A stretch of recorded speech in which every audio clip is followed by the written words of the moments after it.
Hello everybody, it's Feltbuzz and I'm here to do an author reading from the new book, Dead Silence. This is the second steam fiction book. Here it is in glorious paperback. Gotta love the smell of a book. And I'll be reading my story. Quick flash, look. Still blood-soaked path. I'm going to be reading just over 900 words of my 9,000 odd word story, so 10% of it. So I'm going to read it from the beginning, and if you want to know what happens, you're going to have to go and buy it, aren't you? The Still Blood-Soaked Path by Bruce Arbuckle. As she pushed the heavy door and walked into the Griffin pub, Millie was reminded of the late-night horror films she wasn't supposed to watch as a child. The customers, almost as one, turned to stare at her. If there had been music playing, she thought, it would have stopped. As it was, after a few seconds, they turned their attention back to the football match playing on the large television screen fixed to the wall. She adjusted the pack on her back and walked up to the bar, waiting patiently for the woman, probably close to her mother's age from what Millie could see of the roots of her hair, to finish polishing the marble top surface. The cloth looked as though it would wipe more dirt onto the bar than remove it. Millie made a mental note to avoid eating here. "What will it be?" the woman grunted eventually.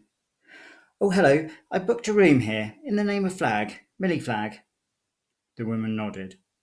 Millie suspected she knew precisely who Millie was as soon as she walked in.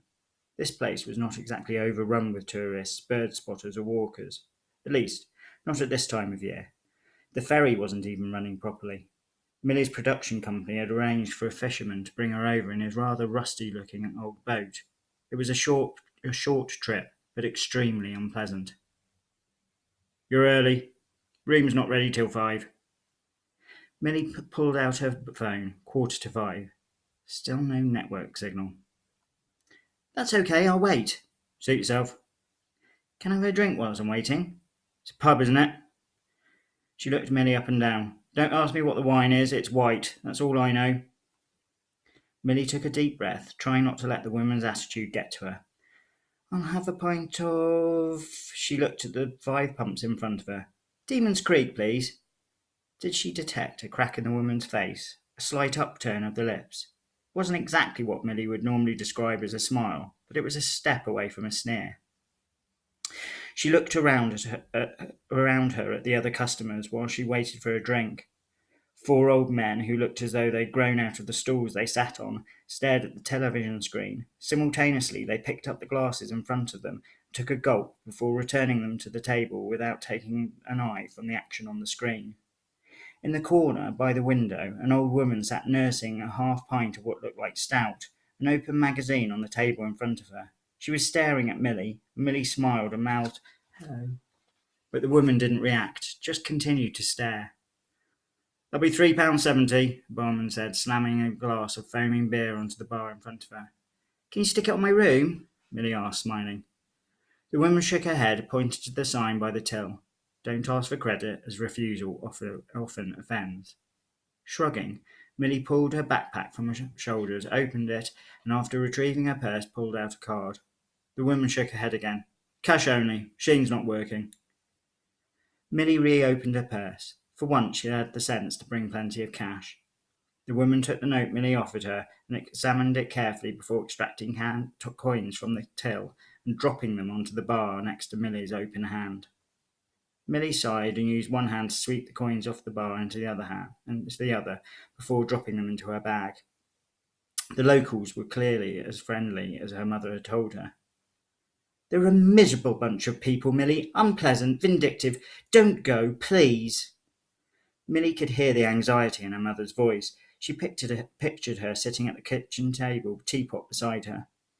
"Why can't you leave the past where it is? Don't drag things up. Some scabs are best left unpicked. Leave the poor folk alone." "Which is it, mother? Unpleasant, vindictive people, or poor folk who just need to be left alone?" "But it's a great opportunity for me. This documentary could lead on to something really big." The brutal slaying of Alice Trott and the subsequent suicide of the young man accused of her murder almost 30 years ago had made the headlines around the world. As Beckerson, the researcher from the production company, had written in one of their email exchanges, the appetite for true crime documentaries was at an all-time high, and if done right, there was even a chance it might be picked up by Netflix or Amazon Prime. And this time it's going to be paid for. She took a deep breath. Not a huge budget, but at least my expenses are being paid. It's not a proper documentary, is it, dear? It's hardly the BBC.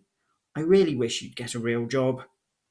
Milly took another breath. Trying not to let her frustration show in her voice, she said, YouTube is where most people under 30 watch television, Mummy, and my last one was really well received. It won awards, as you well know. It got me noticed. The production company, well, it is small and newly formed, but it's dynamic. They asked for me especially. It's exciting, Mummy.